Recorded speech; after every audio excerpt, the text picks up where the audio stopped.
You're welcome to Point Blank. Thank you. Sorry, your microphone is off. You can respond.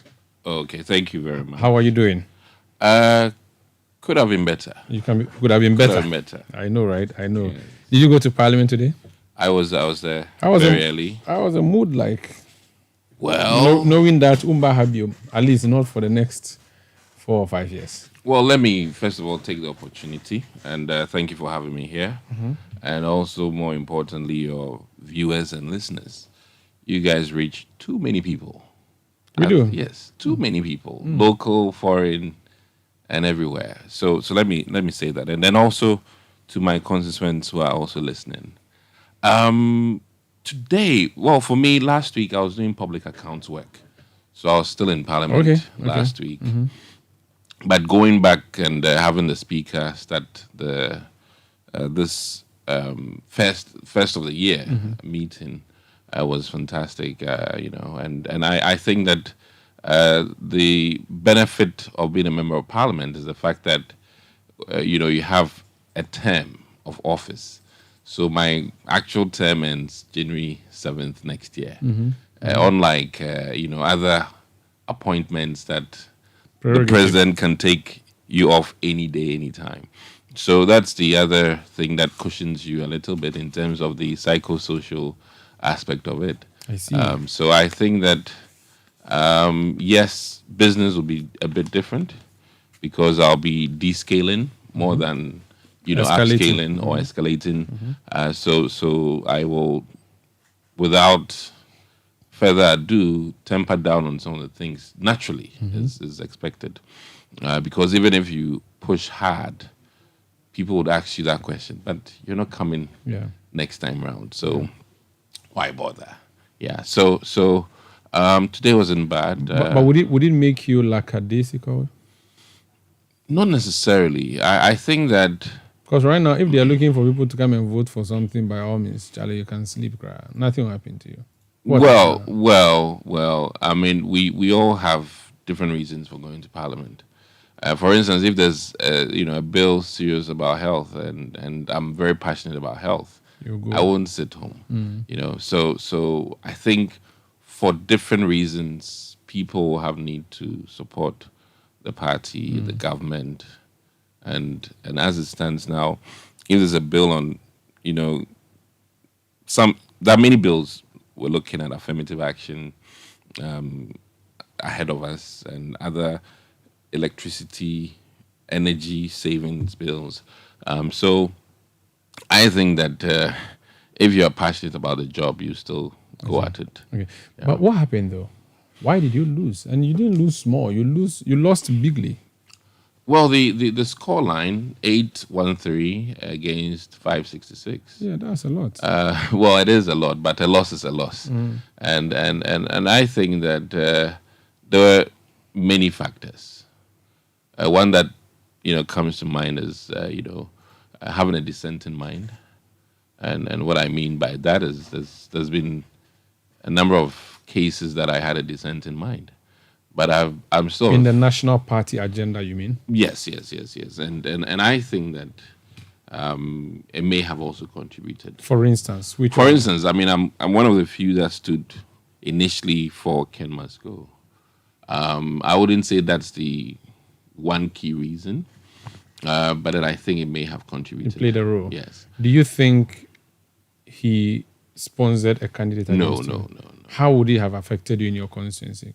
No, I think, some people naturally might not like a dissenting mind. They believe that maybe all of us ought to sing one song. So that in of itself may have swayed some people to vote against me. People who think that you are doing against your own government. How dare you? Exactly. So party members who think, no, don't. You are supposed to just sing the chorus regardless. Yes. So I think that is one thing. But do you regret saying that Ken Ofori-Atta must go? Well, I think that I was likening it to Roe versus Wade in America. Okay. 50 years down the line, the dissenting minds are now, what is in vogue.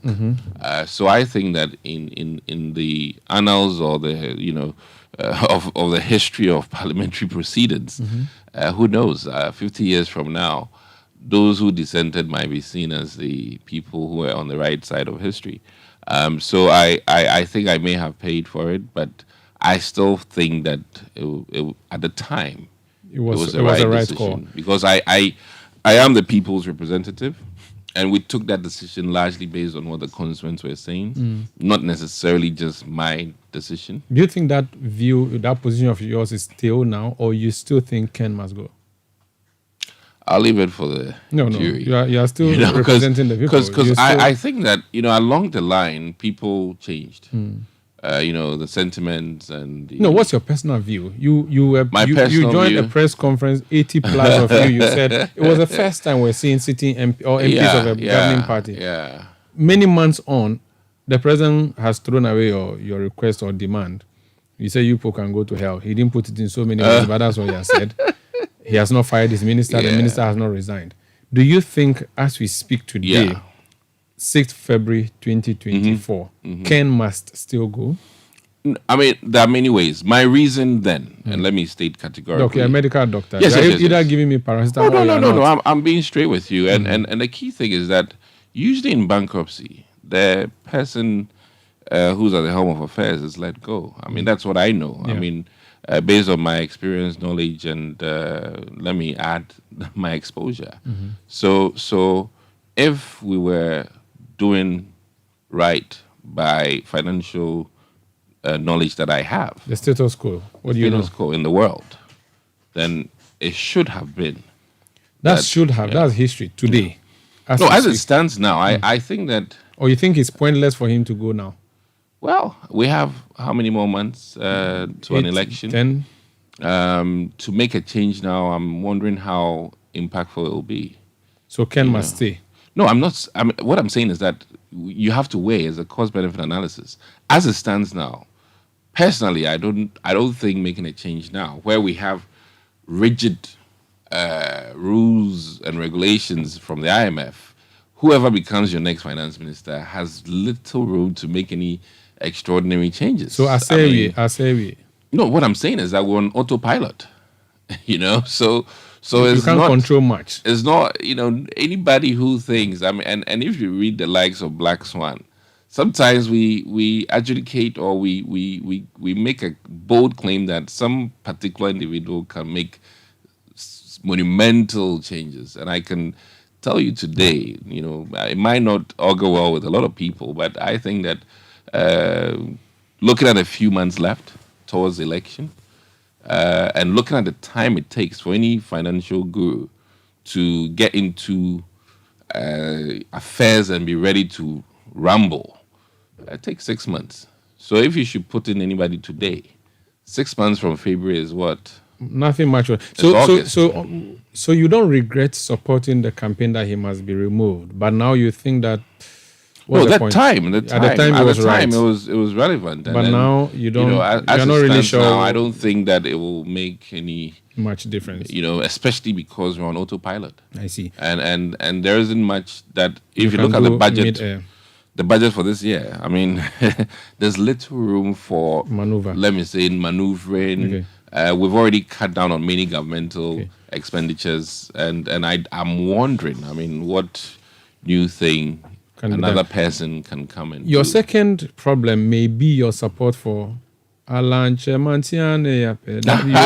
You were on that campaign I'm too. sure that also may have. Another unpopular campaign. Yes, that may have also contributed. But I stated my reasons categorically. The fact that, to a large extent, I believed that industrialization is superior, and that Over that digitalization.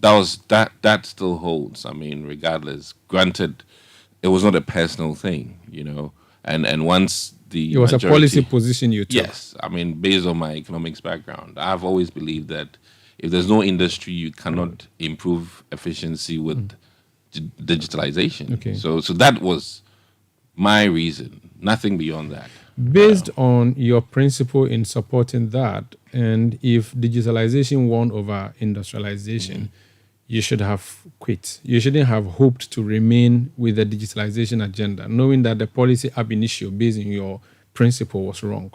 Quit in what way? Quit means you shouldn't have even sought re-election because you should have said, well, the guy I was supporting has left the party. He did not win. So what's the point of going? Because even if I go, it will not be an industrialization agenda, it will be a digitalization agenda, and I do not think that agenda is a way to go. Policy, decision, principle. I always believe that you need to stay to help shape the future. So letting go or quitting isn't my thing. I believe that in any industry or any organization, sometimes it's important to stay in and let them know that there's an alternative, or if not for better words, be part of helping shape affairs for the future. You cannot always win with what your thoughts are, but you can at least make some amendments and also contribute one way or the other to whatever it is. And I think that the majority made a decision, and in fact, whether fortunately or unfortunately, that the man himself left the party, and my allegiance to the party has always been priority for me, and once the individual who was championing that within the party had left the party, then there was no point. You feel orphaned by his exit? Well, it was a dream, and once it didn't materialize, it's not necessarily orphanage. I think that it did not pan out, but I think that eventually, we will find ways of improving efficiency in this country. And then Ghana will still need to see how best to sell the industrialization story, because I think we need it as a country. Will you ever follow him? Not out of the party, no. You're not leaving the party? I won't leave the party. I think that some of us have to stay in the party. And I believe that allegiance should never be to individuals. Should be a cause. But should be for the party and for some ideals. Okay. Yes, so that's the third issue that may have cost you the parliamentary candidacy could be your seeming quote and unquote disrespect for the landlady or the mother of the constituency, Shirley Ayoko Botwe. They said after you took over as MP, yes, you didn't care a hoot about her, you didn't respect her, nothing whatsoever. Is that true? Well, people have varied opinions. I'm a very independent-minded person, and I don't know where and how I would have disrespected her, So, and mind you, I mean, people have various perceptions, and I think it's a Ghanaian thing that, if you speak your mind, then it's disrespect. But I must say that if that might be other people's opinion, and I have nothing against them. But I also believe that each individual is their own, and once you become a member of parliament, you need to be able to stand your grounds and do things the way you see fit. If not, then you'll be, as it is, being remote controlled. Did she try to remote control you? Did she try to make you a puppet? No. It was never going to happen. And and maybe that's why some might think that it was disrespectful. But I believe that, she had done her time and it was over. And, a new dawn. New king, new law. I had to chart my own path. Did you have a good relationship with her? Solid.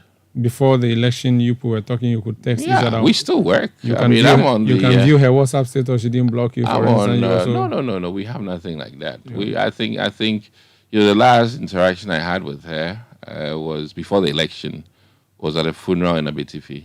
But she didn't support your campaign, did she? Oh, no. Did she support your opponent? She was quite neutral. Okay, so she didn't support your opponent too. She was quite neutral. So, this person who came to uproot you, he had contested you in 2016. Yes. Do you think you became unpopular or he became more popular?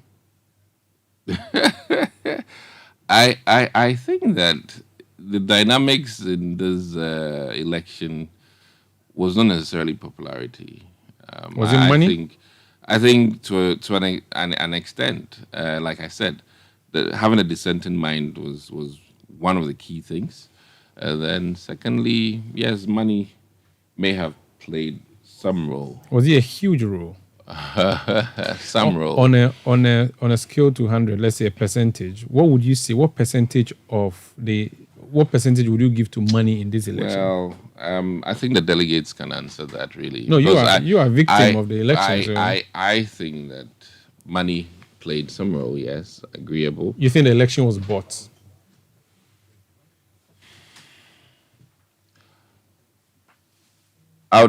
It contributed largely. How? But Percentage-wise, how large? Percentage-wise, it'll be difficult to put a number. It'll be difficult. On the scale, so there is a pie chart. Mm-hmm. You have support for Alan, support for Ken Must Go, money. Which one will be the bigger chunk? No, the thing is, let me split it evenly. Yeah, let me split it evenly. So each of them played a role. Yeah. Did you not give money yourself? I gave some support. Do you want to say how much? Well, I mean, I think. Don't worry. OSP is not listening. To help you, I've had to sit with the auditing authorities in this country after making a statement as to how much I spent, and I don't think I want another. Which auditing authorities? Oh, I think I had to sit with Ghana Revenue Authority at some point in time after my win in 2020. Because I was just quantifying the entire, campaign period. What had gone into it, and they mistakenly thought it was a day's amount spent. But I can at least tell you an authority that, we put in something. You have to. And unfortunately, how much did it cost you this election, even though you lost? I mean, financially, how much did you pump into it? You can give me a range. Best kept. Come on, give me so that those who are learning will listen. I must say that as it stands now, and I have close to 1,500 delegates. Okay, and in the future, I think that if you intend to make an entrance for anybody, you'd need to have minimum of 2 mil sitting. 2 million cedis or dollars? Cedis. 2 million cedis. That's just to make an entrance and is this to get started. Primaries or main election? This is primaries. Just primaries. Doesn't matter the constituency. I think to be safe. I'm just. And so you are seeing it as increasing. It's not coming down. And that is why I think that we need to have a careful look. Eventually, some may have to buy airplanes for people. Wow. I'm just saying. Because, I know. I can imagine. Looking at the way it's going, and then that still will not guarantee you a win.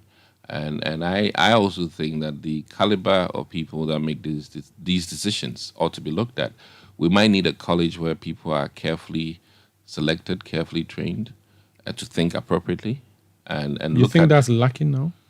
Well, I think that looking at the Israeli system, and even the British, I can tell you that the likes of James Cameron, who are selected, are people who have gone through some special training for governance. It should not be just anybody. Yes, and I think that even though we are trying to expand and bring democracy to the grassroots, you think the grassroots should be... One of the candidates that will be selected needs a minimum aptitude test, I think. And that is also very important. Candidate, or you mean the people who vote, the electoral college members? Both. We are a reflection of the people who vote for us. On the issue of money, did you pay more than your opponent, or he paid more than you? I think to a large extent he paid more. Would it be like twice what you paid, or 1/3 of whatever extra of whatever you paid? Oh man, as it got into the end, it really was becoming high, big. So, do you know the figures he gave out? I'm sure you know. Do you want to tell me? I've heard different people. I think some took home close to 5,000 from just one candidate. Yeah, 5,000. Yeah. And that from your side or from his side? No, I mean, I'm just saying that's what that's the range I hear, and some people got paid in multiple tranches, during the period. So I mean, Depend on how you bargain. Did Jubilee House campaign against you? Not that I'm aware of. Did Dr. Bawumia's camp campaign against you? No, not at all. Do you have a good working relationship with his campaign? Oh, yesterday I was actually in a meeting with them to look at the way forward. And I'm very excited about tomorrow's session where he'll be talking about his vision for the country. At the UPSA? At the UPSA. It'll be live here on Citi FM. 4 p.m. tomorrow. Yeah. So it's I wouldn't, think that no. You think I doubt it. Do you regret going to Parliament? Considering everything you have gone through? No, not at all. I think I'm young and for me, I think it's just the beginning. Do you regret the money you pumped in and not win? Not much. Not much. And I'm a Vegas boy, so gambling is not a. This big is deal. you put in, and when you lose, you walk away. So and come back again. You come back again. Will you try again? And I think what I can tell you categorically is that I'm not done with politics. I'm young. I'm under 50, and this is just the beginning for me. I see this as just the beginning. So you're not done with politics. Are you done with what's the name of your constituency? Anyaa Sowutuom? No. I live so there. So you may be back, or you will be back. I do business there, and I'm not done. I may come back in a different form, but not necessarily parliamentary. But that's where everything I do is. In 30 seconds, what's your biggest achievement in the constituency or in parliament or nationally? Anything you remember in the past 4 years or past 3 years that you've been MP? Well, I mean, through me, we're working on a 12 classroom block. I pride myself with that, and I'm going to make sure that we finish that so that I can at least hand that over to Odogono Senior High School. And then my contribution in health and education, I'll be very impressed if that can be beaten. I think I've made some monumental impact. No one single person may have done health screenings more than myself in the entire Greater Accra region, and I stand to be corrected, but no one single person in the entire region may have done. Any biggest regrets the past 4 years in politics, in government? I think it's been a fantastic experience. Any regret? Do you regret that Akufo-Addo did not appoint you in his government? No. You don't regret? No. You're not angry with him? No. I'm a long-term guy, and in fact, it's been a blessing staying back and learning more. And I think that if I was even appointed as deputy minister, it would have maybe troubled me because my constituents may have expected even far more than I could have delivered in the capacity as a deputy minister. So trust me, I mean, the likes of Ken never took ministerial appointment. Look at what he did. Yeah. So I think that the experience is fantastic. I've learned a lot. I've served on 4 committees so far: public account, health, environment, science and tech, foreign affairs. I mean, this has been, and the real work is in the committees. Honorable Dr. Adumahu Kese, MP, Anyaa Sowutuom, and who I can also describe as defeated parliamentary candidate in the last. Yeah. Thank you for joining us on Point Blank.